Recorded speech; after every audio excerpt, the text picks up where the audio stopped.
Métro, partenaire des restaurateurs et commerçants indépendants, vous présente Sud Radio 10h-11h, Ferniaud fait le marché. Bonjour à tous les amis, dans le marché ce matin, un panier bien rempli de 1000 choses merveilleuses et savoureuses. Qu'est-ce qu'on aura ? On aura les coquilles Saint-Jacques, et oui, c'est le début de la saison. Vous savez, ça va d'octobre au printemps, la saison de la coquille Saint-Jacques. On ne s'en lasse pas, et surtout quand ça démarre. Pas question de s'en lasser. Et puis on parlera de la cuisine de montagne, car aujourd'hui se tient, depuis hier d'ailleurs, le festival Tokissime à Megève, en Haute-Savoie. Et ça, c'est la cuisine de montagne, c'est merveilleux. On en parlera avec un très grand chef 3 étoiles. Mais d'abord, puisque le temps se rafraîchit un peu, j'avais envie d'un bon pot-au-feu. Et puis alors, pas n'importe quel pot-au-feu, parce que j'ai été goûter celui d'un chef, là aussi 3 étoiles Michelin. On le voit pas souvent dans cet exercice, mais le pot-au-feu était fameux. Sud Radio, Ferniaud fait le marché. Bonjour Mauro-Cola Greco. Bonjour, comment vas-tu? Ah bah ça va pas mal. Sortie de cuisine, les mains dans le pot-au-feu. C'est pas un rôle dans lequel on vous voit le plus souvent en général, ces plats extrêmement traditionnels de notre cuisine française. C'est vrai qu'au Mirassure, on fait une cuisine très sophistiquée, assez recherchée, très travaillée, mais j'aime beaucoup ces plats d'enfance, ces plats de la tradition.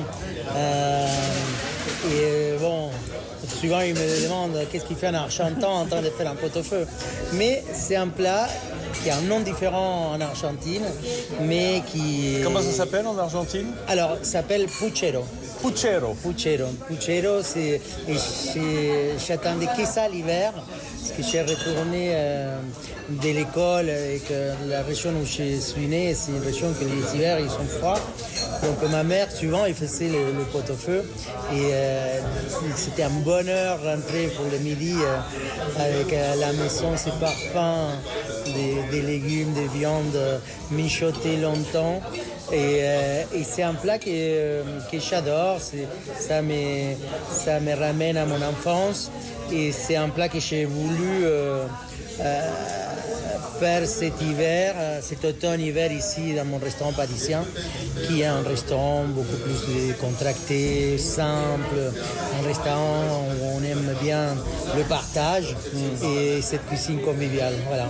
Alors vous avez réussi ce mix incroyable entre vos origines et cette terre d'adoption qu'est la France, avec toute la richesse gastronomique des deux mondes. Alors parlons de ce puchero, parce que l'image populaire qu'ont les Français des Argentins, on dit c'est que des gens qui ne mangent que de la viande. De la viande grillée. Grillée en plus. Hein, vraiment le churrasco, c'est l'image de l'Argentin. Et là, le puchero, comme le pot-au-feu, c'est un plat dans le bouillon, quoi. C'est un plat dans l'eau. Oui, alors c'est un plat qui est arrivé en Argentine grâce à l'immigration européenne. Il faut savoir que vers la fin du 19e et début du 20e, il y a eu ces grandes immigrations européennes vers le Nouveau Monde, qui étaient plein d'opportunités et qui sont arrivées avec plein de recettes, des traditions. En Argentine, il y a eu une grande immigration italienne, un peu de français quand même.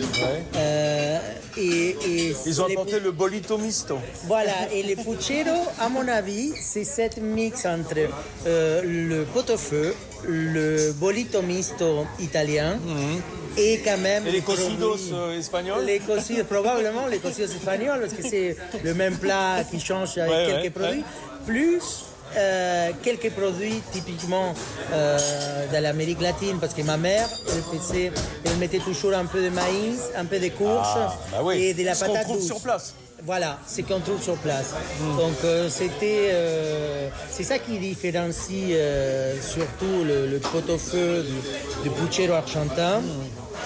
Et là, j'ai voulu rajouter un petit peu d'exotisme avec cette sauce verte, tous ces condiments qui en fait vont changer vraiment le goût du pot-au-feu. À chaque bouchée, on a un condiment différent, soit de l'acidité, soit le côté très gourmand de l'ail avec ses sauces persillées que j'aime autant. Alors, c'est intéressant parce que c'est vrai que traditionnellement, le pot-au-feu, qui est un plat donc de légumes, généralement des raves, hein, c'est-à-dire ce qu'on trouve sous terre, hein, les légumes d'hiver, avec de la viande de bœuf, mais aussi on peut mettre du veau. Je sais que j'aime bien avoir du jarret ou parfois un saucisson. Si on est à Lyon, on va mettre un cervelas. Même de la volaille, certaines fois. Absolument, comme dans la poule au pot, on va y rajouter. En fait, c'était la marmite d'eau était dans le feu des paysans et on y mettait ce qu'on y trouvait, plus souvent des légumes et puis parfois le dimanche un peu de viande. Tout à fait, c'est ça, ces plats des traditions qui sont souvent viennent d'une cuisine assez humble, assez pauvre pour le dire, mais c'est la richesse finalement de chaque tradition, de chaque région, même en France, c'est pas, on mange pas les mêmes pot-au-feu au nord que dans le centre. Bien sûr. Donc c'est effectivement ces plats des paysans qui on le faisait avec ce qu'on avait dans les potagers, c'est que le morceau dépend des animaux qu'on avait accès, et suivant, les week-ends, quand on se réunissait en famille, on mettait les morceaux de viande. Tout à fait. Quand on est un restaurateur qui a 3 étoiles rouges accrochées à son restaurant, ça dévalorise pas un peu le travail de proposer du pot-au-feu? Les gens le comprennent? Alors, pour moi, non, ça dévalorise pas du tout le contraire, ça valorise parce que on est un peu les gardiens de certaines traditions aujourd'hui, les cuisiniers, parce que malheureusement, on cuisine de moins en moins dans nos maisons. Les gens, ils n'arrivent plus à suivre vraiment les saisons parce que tout simplement, ils sont plus le fil des saisons comme avant. Et aujourd'hui, on peut trouver tout et n'importe quoi. Donc, on essaye d'avoir un fil directeur quand même, une ligne directrice.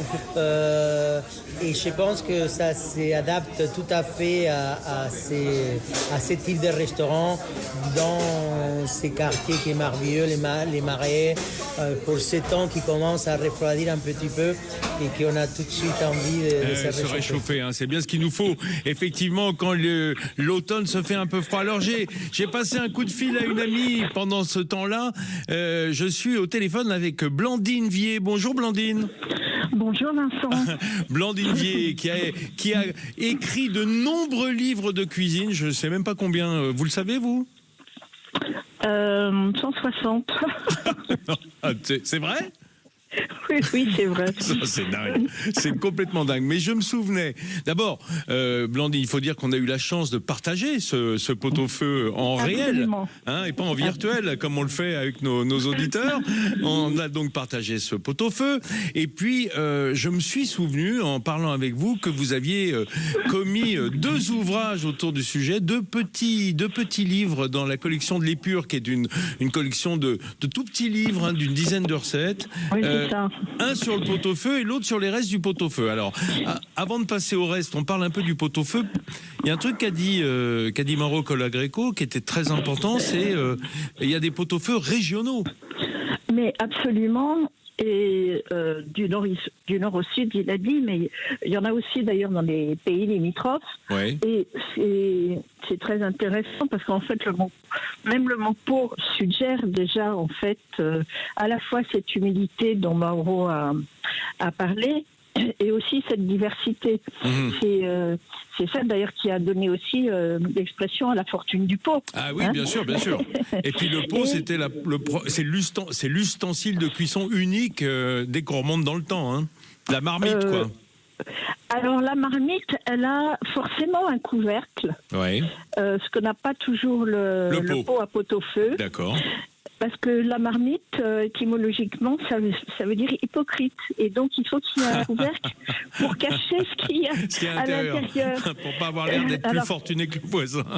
Alors, c'était surtout pour les chasseurs qui n'avaient pas le droit, en fait. Le gibier était seigneurial. Et bien donc, voilà, il fallait camoufler. Donc, c'était une casserole de braconnier, la marmite, c'est ça voilà, que vous dites? Voilà, c'est ça. Ce pot-au-feu Mauro Colagreco, donc avec ses origines, ce fuchero argentin, mais aussi espagnol, au Lecocido, et puisqu'il est argentin, il nous dit c'est un plat dans lequel on peut mettre un tas de viandes différentes. Est-ce qu'il y a quand même je dirais un cahier des charges précis? La recette traditionnelle, c'est quand même légèrement du bœuf, hein. Voilà, ce sont des bas morceaux de bœuf, mais c'est vrai qu'on peut rajouter en fonction de son budget déjà, et puis effectivement dans la région, puisque c'est pas les mêmes élevages d'une région à l'autre. Bien sûr. Et puis on peut tout à fait avoir la fantaisie de rajouter d'autres ingrédients, même d'un point de vue animal. On en a parlé tout à l'heure. D'autres chairs animales. La queue de bœuf, par exemple. C'est merveilleux. Oui, voilà. En fait, c'est tous les morceaux dits à braiser ou à bouillir, c'est-à-dire des morceaux qui sont un peu durs et qu'il faut cuire longtemps pour assouplir les collagènes. Souvent les morceaux de la pâte, par exemple, ou de l'épaule. Exactement. Et l'avantage, c'est d'une part de rendre tendre ces morceaux-là, mais aussi d'enrichir le bouillon par tous les sucs qu'il y a dans ces viandes. Et vous savez que c'est aussi l'origine du mot bouillon, les restaurants, puisque les gens pauvres, en fait, allaient se restaurer simplement avec une assiette de bouillon avec de la viande légèrement effilochée. Et on piquait dedans et on trouvait ce qu'on trouvait, c'est ça. Voilà, mais c'était très nutritif en fin de compte. Alors oui, je me permets de dire à ceux qui nous écoutent et qui voudraient se lancer dans le pot-au-feu, il y a une règle absolue, à mon sens, parce que le bouillon c'est presque plus important que ce qu'il y a dedans, et le consommer encore mieux, mais il faut démarrer la viande à froid, parce que ça c'est les vieux cours de sciences naturelles, quand on s'occupait un petit peu de biologie, il y a un phénomène qui s'appelle l'osmose, qui permet au travers de la paroi d'une cellule que le liquide le plus salin, puis alors dans la viande, il y a du sel, c'est pas du sel du sodium, mais des sels minéraux, se déversent au travers de la paroi dans l'eau, qui est moins saline. Donc, si on veut faire un bon bouillon, il faut démarrer à froid pour avoir tous les nutriments qui sont dans la viande. On est d'accord, Blandine ? On est tout à fait d'accord. Et en plus, si l'eau est chaude au départ, la viande, elle croûte. Et donc, elle libère pas aussi facilement ses sucs. Ou alors, beaucoup plus longtemps. Il faut beaucoup plus de temps. Mais quand même, elle reste plus ferme. Restez avec moi, Blandine, parce que ceux qui nous écoutent ont envie d'avoir plein de trucs. Et vous avez commis un deuxième opus dans la même collection, 10 façons de préparer les restes. Parce que le pot-au-feu, on en fait beaucoup. Et il y a souvent des restes, il faut savoir quoi en faire. Allez, à tout de suite. Métro, partenaire des restaurateurs et commerçants indépendants, vous présente Sud Radio, 10h-11h, Ferniaud fait le marché. Les amis, on est toujours dans le pot-au-feu en compagnie de Blandine Vier qui a écrit 2 livres, il y a longtemps. Vous pouvez encore les trouver sur les catalogues. Ce sont des éditions de l'Épure, des petits opus. Il y en a un qui est sur le pot-au-feu, 10 façons de préparer le pot-au-feu, et l'autre c'est 10 façons de préparer les restes. D'ailleurs, il faut le dire, on s'est retrouvés à la table de Mauro Colagreco, au Grand Cœur, dans le Marais à Paris. C'est pas au Mirazur qui fait du pot-au-feu. On rassure ceux qui nous écoutent, parce que c'est quand même un plat économique, le pot-au-feu. On ne peut pas se retrouver à payer le prix d'un 3 étoiles Michelin et d'avoir un pot-au-feu dans l'assiette. Il y aurait quelque chose en inadéquation. Donc, d'ailleurs, c'est assez rare de voir des chefs de cette, on va dire, de ces aussi décorés, aussi appréciés, aussi créatifs, faire le pot-au-feu, qui était d'ailleurs fort bon. Je tiens à vous le signaler. Alors, Blandine, du coup, il n'y avait pas de reste, Mais chez nous, à la maison, il est vrai qu'on est assez généreux justement pour... Comme on veut faire un bouillon qui est parfumé, on met pas mal de viande, il y en a souvent beaucoup. Et c'est même presque une façon de préméditer les restes, d'en mettre trop au départ pour qu'il y ait plusieurs repas ensuite. Ouais. Parce que la viande cuite de bœuf, elle se prête à de nombreux après qui sont délicieux et qui font partie de notre cuisine de tradition française, la cuisine bourgeoise. Absolument, voilà. Et on peut décliner, effectivement, c'est vraiment un plat qu'on peut décliner d'au moins d'une dizaine de façons, comme je l'ai fait, mais je n'ai pas été exhaustive. Oh bah non, j'imagine, hein, ça doit être sans fin, puisque la viande cuite, on peut la mettre à toutes les sauces, j'ai envie de dire. Alors moi, il est vrai que quand j'étais gamin, on faisait beaucoup de pot-au-feu en hiver, comme beaucoup des Français, et puis mon père, que vous avez connu, il aimait ça, et on avait toujours le week-end, le dimanche soir en général, quand on n'a pas envie de cuisiner, on avait la salade de bœuf à la parisienne. Hein, voilà, la salade de bœuf, c'est en fait du bœuf cuit avec une vinaigrette, avec beaucoup d'herbes. Avec plein d'herbes. Voilà. Alors nous, c'était œufs durs tomate, mais chacun il met ce qu'il veut. C'est-à-dire qu'en hiver, il n'y a pas beaucoup de tomates. Oui. Bon, c'est vrai qu'à l'époque, on était moins regardant sur la saisonnalité. En tout cas, des œufs durs et une vinaigrette très herbacée, quoi. La moutarde, oui. Est-ce qu'elle fait partie de votre livre, cette salade ?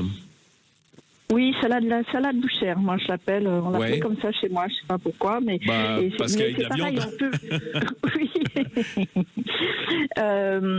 Et on peut la décliner de plein de façons. C'est-à-dire la façon qu'on vient de nommer là, c'est la classique, la version classique. Mais on peut tout à fait rajouter, par exemple, des graines de cumin ou faire avec une sauce verte. L'épicer un petit peu, quoi. Oui, voilà, la ravigoter en fait. Parce que Mauro Calagrecco, il avait servi son pot-au-feu avec des sauces, et notamment cette sauce verte un peu de tradition italienne que l'on sert avec le bolito misto, qui est un... Le bolito misto, voilà, qui est pareil, un bouillie mixte, donc pot-au-feu, c'est pareil. Et sa sauce verte, elle était fameuse. C'était un peu comme une sauce, une persillade, mais mixée, en quelque sorte, à l'huile d'olive. Oui, voilà. Ça lui donnait un côté velouté. Voilà, comme une sorte de pesto. Alors évidemment, moi je vous ai parlé de la salade de bœuf, mais il y a un plat qui semble évident, enfin deux qui sont un peu connexes, c'est les tomates farcies et le hachis parmentier, évidemment. Oui, bien sûr. Et... il y a personnellement, j'aime beaucoup les boulettes aussi. On n'est pas obligé de mettre forcément dans un légume. On peut aussi faire en fait, ça revient au même que la farce.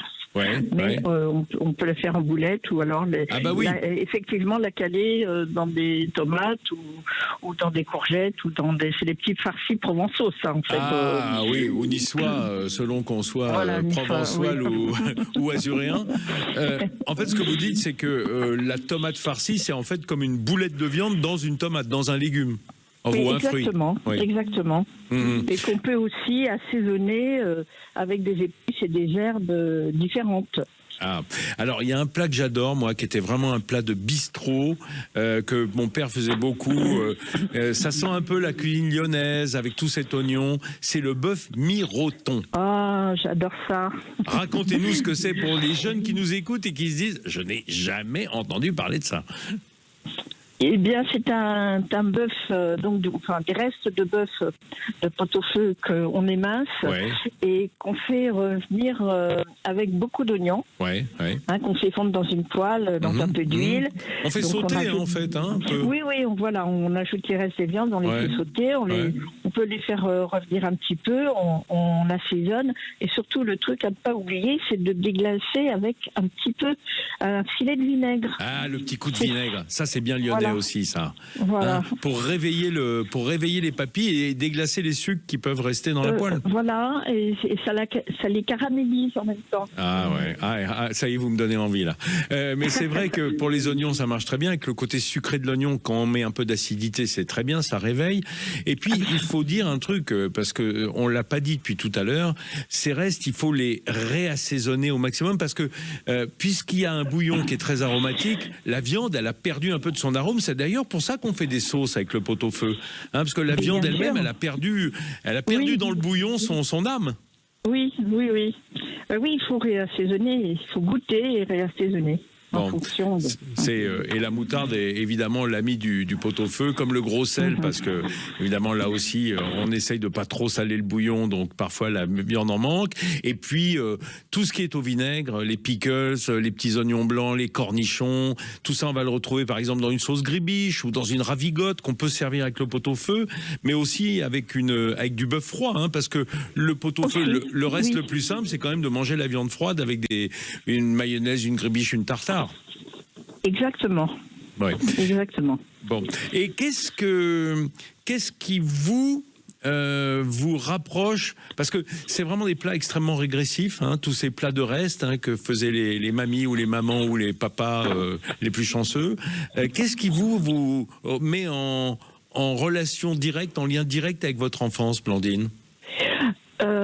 Écoutez, oui, c'était un plat qui alternait un petit peu avec un plat d'hiver. Il y avait le poulet du dimanche, et puis l'hiver il y avait le pot-au-feu, et puis on en mangeait plusieurs jours de suite.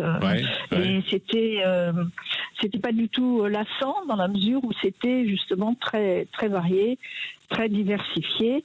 Et ce que j'aime aussi, c'est que ce sont des plats qui se partagent. C'est un plat qui se partage. Et vu la quantité de choses qu'on met dedans, et vous savez que le pot a donné aussi le mot pote, voilà. Donc on partage entre potes. Ah bah oui. Et ça vient de là. Un copain, c'est quelqu'un qui partage le pain, mais un pote, c'est quelqu'un qui partage le pot. Enfin, pas le pot de chambre, Ah non, attends, chacun chez soi quand même, Attention, le pot de cuisine, le pot de cuisson. Bon, écoutez, ce qu'il faut dire, c'est que ceux qui nous écoutent, il y a peut-être des restaurateurs, ça faisait partie intégrante de la cuisine des bistrots, parce que c'était l'art de traiter les restes, et qu'on voulait rien jeter et tout valoriser dans ce qu'on mettait en œuvre en cuisine. Voilà, avec de l'imagination. Blandine, c'est quoi votre dernier livre qui est sorti ? Ça remonte un petit peu à c'était des nouvelles autour du cochon. Voilà. Vous me prenez par les sentiments. Des nouvelles autour du cochon. Des nouvelles, il faut en réécrire. Faut jamais se lasser d'écrire sur le cochon. Il vous le rend bien, en général. Non. Moi, j'ai un dictionnaire en préparation sur le cochon. Ah, super. Là, ça me cause. Vous viendrez m'en parler, alors, sur cette antenne. Et un livre sur les abats. Ah, très bien aussi, parce que ça aussi c'est un peu méjugé, souvent, mais parce qu'il faut les cuisiner, que voilà, ça a tendance à se perdre un peu. Je vous souhaite un bon dimanche, Blandine, et merci d'avoir partagé ce pot-au-feu avec moi et avec tous ceux qui nous écoutent. Allez, on continue dans quelques secondes. On va descendre du côté de la Bretagne. Vous allez savoir ce qui s'y trouve, quelque chose de précieux. Métro, partenaire des restaurateurs et commerçants indépendants, vous présente Sud Radio 10h-11h, Ferniaud fait le marché. L'automne, mes amis, c'est la saison. Oui, ok, des champignons, oui, je sais à quoi vous pensez, vous dites il est obsédé. Non, pas seulement des champignons. L'automne, octobre est le démarrage des coquilles Saint-Jacques en France. Mais oui, et ça va durer tout l'hiver jusqu'au printemps. Et moi, j'aime bien cette ouverture de la chasse. Je dis la chasse parce que, voilà, c'est une façon de parler. L'ouverture de la pêche de la coquille Saint-Jacques, pour moi, c'est un événement parce que c'est un mets absolument délicieux qui plaît à toute la famille et notamment aux enfants, parce qu'il n'y a pas d'arête, il n'y a pas de peau, il n'y a pas d'os, il n'y a rien. Une noix de Saint-Jacques, c'est tout à manger. Alors, j'ai passé un coup de fil du côté du nord de la Bretagne pour en parler avec un spécialiste. Sud Radio, Ferniaud fait le marché. Bonjour Damien Vinza. Oui, bonjour. Merci d'être avec nous ce matin. Alors, quand est-ce que ça a démarré la saison de la coquille Saint-Jacques en baie de Saint-Brieuc, puisque vous êtes de là-bas, vous ? Alors en baie de Saint-Brieuc, la campagne de coquilles Saint-Jacques a démarré le mercredi 2 octobre. Bon ça y est, bon, on est en plein feu alors. Et en général, l'autre grand gisement, on dit gisement hein, pour la coquille Saint-Jacques. Alors on dit gisement du verbe gésir, c'est-à-dire être allongé au sol, être répandu au sol. Donc elle gît effectivement à cet endroit-là, et aussi en Normandie, et plus spécialement en baie de Seine par exemple. Exactement, c'est le deuxième grand gisement en baie de Saint-Brieuc. Alors nos amis normands ont commencé un peu plus tôt que nous, plus tôt, toujours. Dès le 1er octobre, oui. Et pourquoi traditionnellement la Normande démarre avant la Bretonne ? Légalement, en France, on peut pêcher la coquille Saint-Jacques à partir du 1er octobre. D'accord. Donc voilà, nous, il se passe que en baie de Saint-Brieuc, on ne pêche traditionnellement que le lundi et le mercredi. Donc là, ça tombait le 2 octobre. Ah voilà, donc ça c'est à touche quand même.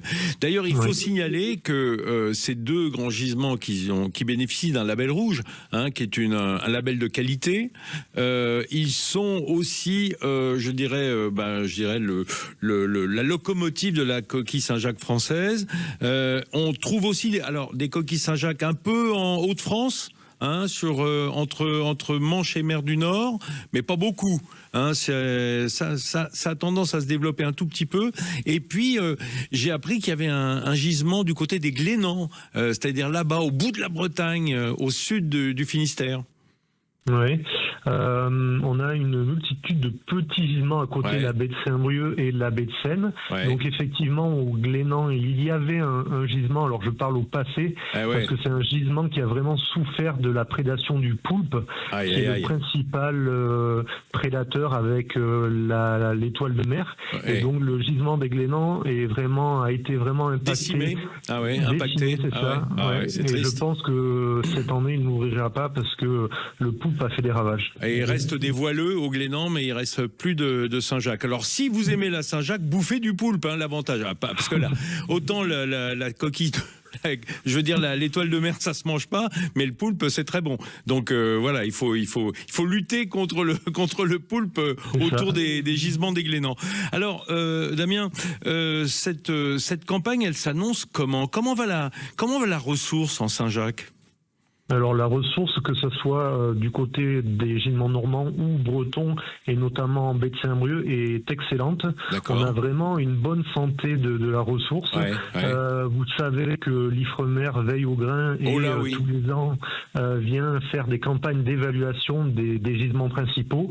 Et donc on a eu les chiffres sur ces deux gisements principaux, et la ressource est en très bonne santé. On a des taux des niveaux de biomasse adultes et exploitables qui sont vraiment importants. Donc la ressource se porte très très bien. Alors on l'explique par des conditions environnementales qui sont favorables. Le réchauffement climatique est plutôt favorable pour l'instant à la coquille Saint-Jacques en baie de Saint-Brieuc. Et puis on a eu une gestion et des efforts des pêcheurs très conséquentes depuis longtemps, mais qui s'est accentuée les dernières années. Je pense que l'année dernière, je vous avais expliqué qu'on avait augmenté la sélectivité des engins de pêche, les dragues, les anneaux des dragues de coquille Saint-Jacques, et ça porte ses fruits, puisque comme je vous le dis, on atteint des niveaux de biomasse, donc d'individus présents dans l'eau vraiment importants. Alors on la pêche au-dessus de 10 cm, ça, ou 10 cm 2 mm, enfin c'est combien la taille minimale? Alors, en baie de Saint-Brieuc, justement, c'est un changement que je voulais vous expliquer. C'est que cette année, les professionnels ont augmenté la taille minimale de capture. Très bien. On était à 10,2 cm. C'est ça. Et là, les professionnels ont choisi d'augmenter cette taille à 10,5 cm.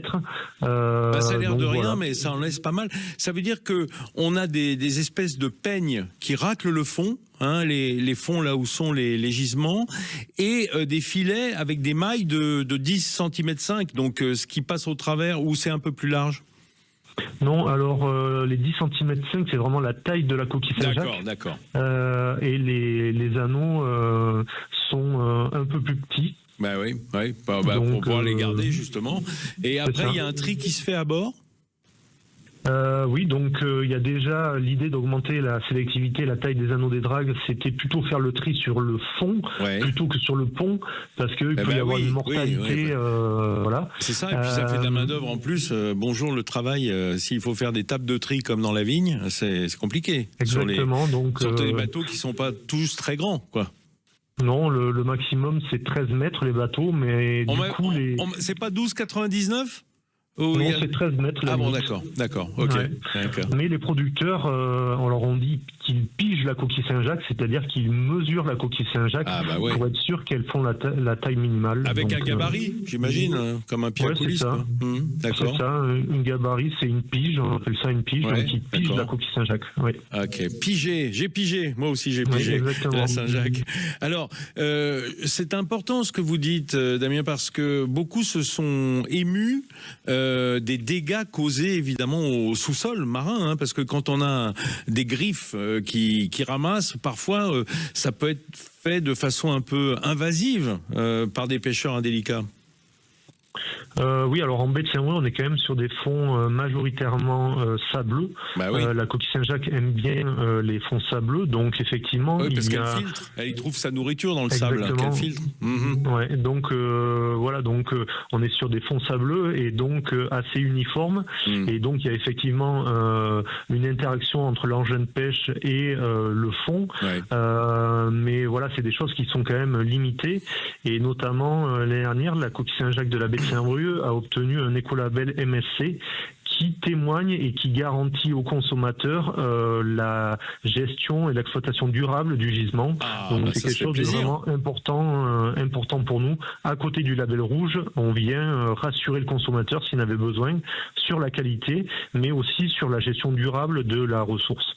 Oui, parce que vous le savez, de plus en plus, et c'est bien normal, nous sommes soucieux de préserver la ressource et la nature d'une façon plus générale, et la mer. 2/3 de la surface de notre planète, c'est quand même de l'océan et de la mer.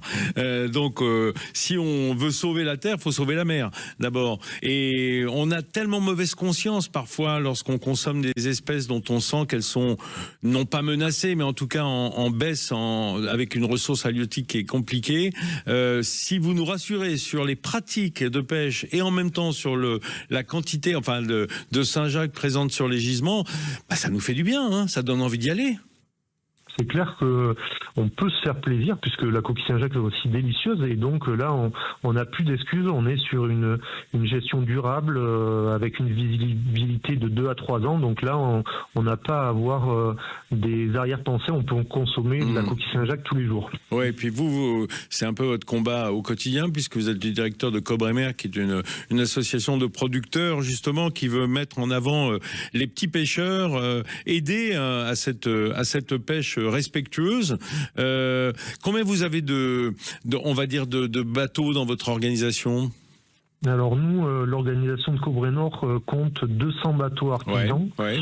Donc on est vraiment sur des bateaux artisans, sur une pêche locale. C'est des bateaux maximum de 13 mètres. Ils sont 3 à bord, donc on est vraiment sur une pêche artisanale. Avec un réseau de distribution à la fois chez les poissonniers traditionnels, mais aussi en grande distribution, j'imagine. Oui, parce qu'on a des outils partenaires qui décortiquent la coquille Saint-Jacques pour commercialiser de la noix de coquille Saint-Jacques. C'est pas mal, donc ça peut la aider. noix de coquille Saint-Jacques, elle est de la baie de Saint-Brieuc, est présente en GMS, donc grande et moyenne surface, et aussi chez les poissonniers dans toute la France. Donc formidable. Voilà, ça permet d'avoir un accès à la ressource partout. Eh ben, merci beaucoup, Damien Vinza. Si ça vous a donné envie de goûter à la côte d'Émeraude, c'est la côte qui est autour de Saint-Brieuc, cette côte d'Émeraude qui est merveilleuse, eh ben, le goût est dans la coquille Saint-Jacques de la baie de Saint-Brieuc. C'est pas très difficile, vous la trouverez aisément pendant toute la saison. Allez, on se retrouve dans quelques minutes. On va quitter la mer et on va en montagne. Ah bah oui, on bouge ce matin. Métro, partenaire des restaurateurs et commerçants indépendants, vous présente... Sud Radio, 10h-11h, Ferniaud fait le marché. Alors, je vous l'avais promis en quittant la Saint-Jacques de la baie de Saint-Brieuc, eh bien, direction sud-est vers les Alpes, et on s'arrête en Haute-Savoie à Megève. Et avec qui on est à Megève? On est avec le grand chef Emmanuel Renaud. Bonjour Emmanuel. Bonjour Vincent. Alors, la bête Façon-Plein, non, la fête Basson-Plein depuis hier à Megève, parce que c'est le festival Tokissime, un rendez-vous annuel pour tous les amoureux de la cuisine de montagne, c'est ça? Exactement, le produit montagnard à l'honneur. Ouais. Cette année, un thème, les 5 sens. Donc on va explorer, et on a exploré déjà tous les sens, les saveurs de nos belles montagnes. Oui, du coup, si vous êtes dans le coin, hein, jusque dans toute la vallée, eh bien, vous pouvez monter à Megève aujourd'hui jusqu'à ce soir. C'est encore la fête, avec plein de stands en plus, parce qu'il n'y a pas que les ateliers, il n'y a pas que les démonstrations, il n'y a pas que les causeries. Il y a aussi du solide. Hein. On peut acheter, on peut faire son marché, hein, à Tokissime. C'est assez hétéroclite. On peut recevoir, se faire plaisir, des belles tables rondes. On a réalisé de belles tables rondes très intéressantes, et aussi un concours de fondue, de pâte et croûte. On se régale et on travaille un petit peu quand même pour tout ce qui est nos paysans, les mettre en avant, et puis avoir les vraies valeurs pour toute notre belle restauration de montagne. Quand j'entends la montagne, c'est les bords du lac jusqu'à oui, bien sûr, toute la zone, et même au-delà, hein, puisque vous allez partir tout à l'heure pour l'Italie, à ce qu'on m'a dit. Hein. Vous êtes encore à Megève, mais vous allez passer le tunnel du Mont Blanc pour aller dans Vénétie, c'est ça? Ouais, à Udine pour un festival de cuisine aussi, là aussi. À travers. Dis donc. Pour faire un dîner à 4 mains avec des chefs italiens, et pour parler de la montagne, et puis le Tour du Mont Blanc, c'est une grande montagne. Et puis au-dessus de Venise, il y a le Haut-Adige, pas loin le Tyrol. Là aussi en Italie, ils ont des belles montagnes. Hein. Les Dolomites, qu'est-ce que c'est beau aussi, les Dolomites, avec une super cuisine. Hein. C'est vrai qu'on a des produits similaires, avec une expression et une écriture de cuisine complètement différente. Donc on va faire du partage. C'est la chance. Alors Emmanuel, ce que j'aimerais comprendre, ce qu'on oublie, moi j'oublie pas, hein, puis ceux qui nous écoutent ne le savent pas forcément. Vous êtes à la tête des Flocons de sel, ce fameux restaurant 3 étoiles au guide Michelin, qui est un peu la locomotive, l'image de marque de Megève sur le plan gastronomique. Mais vous n'êtes pas tout seul, hein, il y a du monde à Megève, hein, parce que c'est très visité. Et ce festival, comment est-ce que vous êtes tombé dedans? Vous avez été à l'initiative même de cela? Oui, j'ai été à l'initiative avec la mairie de faire un festival de montagne. Ma première idée, c'était de faire un colloque de montagne. Ça veut dire vraiment parler de nos montagnes, de nos produits, de nos problématiques, que ce soit été, hiver, automne, comment on vit à la montagne toute l'année, comment on fait pour faire et faire travailler tous nos paysans, et puis et avant tout faire passer un vrai message pour toute la cuisine, parce qu'on a une multitude de chefs brillants dans toute la Savoie, Haute-Savoie et toutes les montagnes.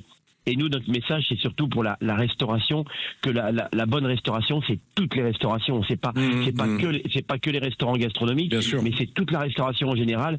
Et nous, on a des vrais messages pour que ce soit un festival de montagne pendant 3 jours, mais que la cuisine de montagne, il fasse attention toute l'année pour soutenir et faire plaisir à nos convives. Oui, parce que grosso modo, quand on parle de haute gastronomie, de haute cuisine, en France, il y a, je fais simple, hein, pour les concentrations, c'est Paris, la montagne et la Côte d'Azur, hein, globalement.